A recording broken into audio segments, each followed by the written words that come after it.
in a way, maybe there are two beginnings of X-HANA. The origin was in, I think, 2010, when two product designers, Jesse, who is the founder, and Noah, got together to work on a theoretical idea of bringing mobile toilets to slums in India. And I joined the team when that was already sort of happening.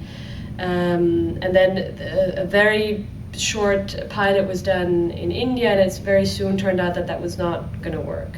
And so that was sort of the first beginning of X-HANA, and then there was sort of like a reboot. And Jesse and I were the new team, and me being half Peruvian, we decided, and based on research, we decided Peru was going to be a good place to try out X-HANA, and that's really the birth of X-HANA, I would say, as it is today, which is in Lima with a Peruvian team, with a dry toilet model, which was also new, and the payment model, and everything. So that's how it got started in Peru. It's an ongoing process. I don't think it's a moment where you sit down and you say, I'm this, you're that. You know, it's at the very beginning, the things that you have in common is we want to try this out, and so it's us, and let's do this. And that's how I think Peru started. It was like we both still believed in the idea of and the excitement of bringing mobile toilets to people, and picking up the waste and charging for that and finding out whether that works. And so at the beginning, it's just the excitement and the motivation and the energy to and the curiosity basically to try that out. And then when the project grows, your tasks change, your interests evolve, you learn about what you're good at, what you're not so good at. So that's something that over time changed several times with Jesse and me, and it's still a work in progress. You still constantly try to figure out, okay, so what is it that the organization needs now? What is the value that you always have to ask yourself, I think, what is the value that I add today, and what is the value that I can add in the future, right? So when we launched, which was super unglamorous, which is just basically landing there and beginning to put a toilet in somebody's home, what to me was very important was we can't do this alone. And not only can we not do it alone, but we will need people who will stay with us at least half a year. So to me, the most important thing at that point, I remember, was I need to find the passion in me to feel these people that we're going to hire passionate about this too, because this right now is the only thing that we can really offer. Salaries, hopefully good enough salaries, but we needed people who, at least for the first part, were going to be just interested and passionate about this, and who would want to stay with us. Because I think if you start something and people drop out after 1 or 2 months, that's not good. So that to me was the most important thing, and we were very lucky because the first 2 people that we hired were the ones that have stayed with us the longest, and have become crucial in shaping X-HANA as it is today. And I think since then it has always been my attitude to include every person that we hire, even if it's a task that is not important, even though I think all tasks are important, but even so, to make them feel an equal part of X-HANA, even if you're a big boss or a small boss, we're all doing something that to connect everyone around the fact that we're doing something that is great, that will help a lot of people, but that is also a little crazy, that we have to be very aware of the fact that we're doing strange things, that we will have setbacks, but that we have to work together, and that we have to respect each other, listen to each other, and also be open with failures. You know, I've always made a point of not creating an attitude of worker, employer, but sort of just, we're humans, we're trying to solve a very difficult problem, and let's be very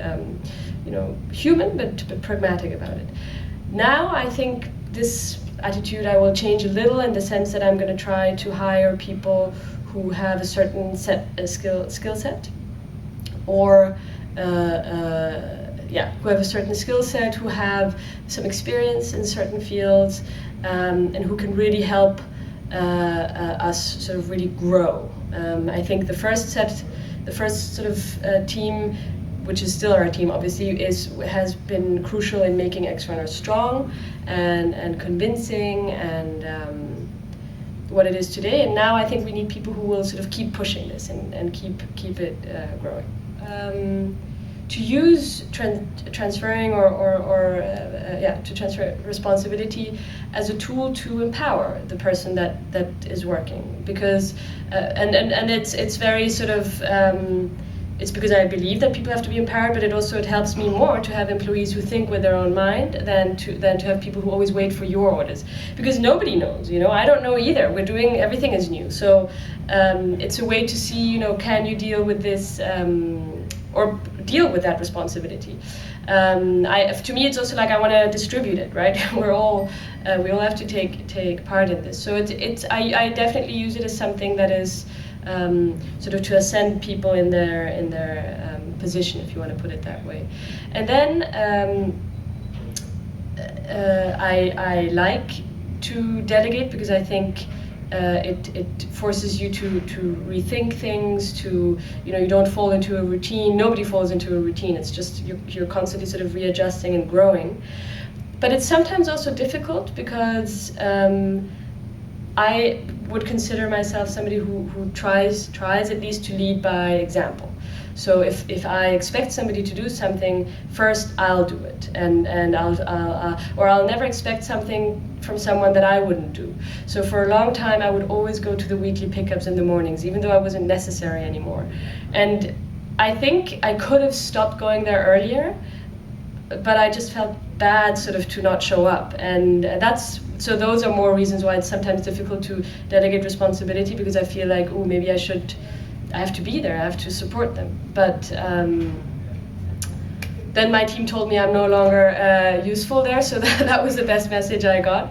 And it is how do you identify those gaps? I think when you reach a certain overload, when you feel like, okay, now it's which is not good. You should usually be able to foresee these gaps and systematically sort of say, okay, by this time we need this person. But as I say, funding is an issue, and if you don't have funds, then you can't really predict the future. So in our case, we kind of always have to find a balance between what is realistic and what we would like to have. CFO, the case of the CFO right now is that we just can't. It's that we can't not have a CFO anymore. For other jobs or positions, I try to think of my existing team and say, okay, I know they have huge potential, and that is something that I like getting out of people. But I also see, okay, maybe you kind of stretch that, because maybe they're not ready yet. It doesn't mean that they couldn't do it, but maybe it's too much to ask from them. So for me right now, that's where the way I'm thinking. Okay, I know they're all great. I know our new COO is perfect, but sort of that's her, and now what is it that I need? And maybe I shouldn't stretch this person to there. So it's sort of what I have, and what does it make sense to use what I have with what we need, or should we actually say, okay, we need a new person for that? Several. I think the first is to realize that you're being seen as the boss or the leader, even though the relationship may be very equal, and there is no, I hope, no such thing as being afraid to tell me something. But in the end, people see you as a leader, so that's something that I had to accept and own up to. I think another skill set is to understand that each team member is different and responds to different ways of communicating or to different tasks. And you have to learn. I'm still learning, I think, to see, okay, to what point do I adapt to that, so that the best of the person comes out, and to what point is this an indicator for this? Maybe this doesn't work, right? You have to learn to also not take things personally, while at the same time keeping it personal, because you have to. I think the thing is, a relationship, especially in a small team, with team members are very important, because they so much relies on believing in each other and believing in the idea, trusting each other, communicating, that yeah, you have to manage this communication very well. Another skill set, I think, is making decisions, and tracing them, and making decisions together. But you have to constantly make decisions. You can't just say, oh, I don't know, I'll wait until tomorrow, or I want the other person. It's, in the end, it's you. And another skill set, which I find the hardest, but I guess it's necessary, is to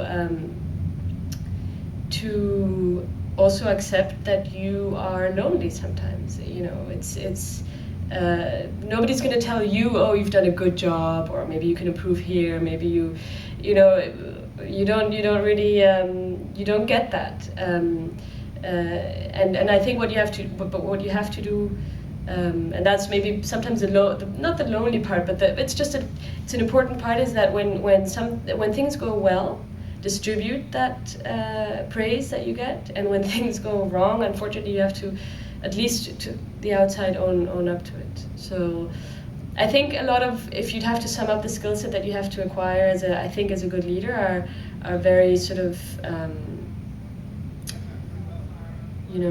they do have to do with, they are personal, in the sense that you have to be an integer, reflective, responsible,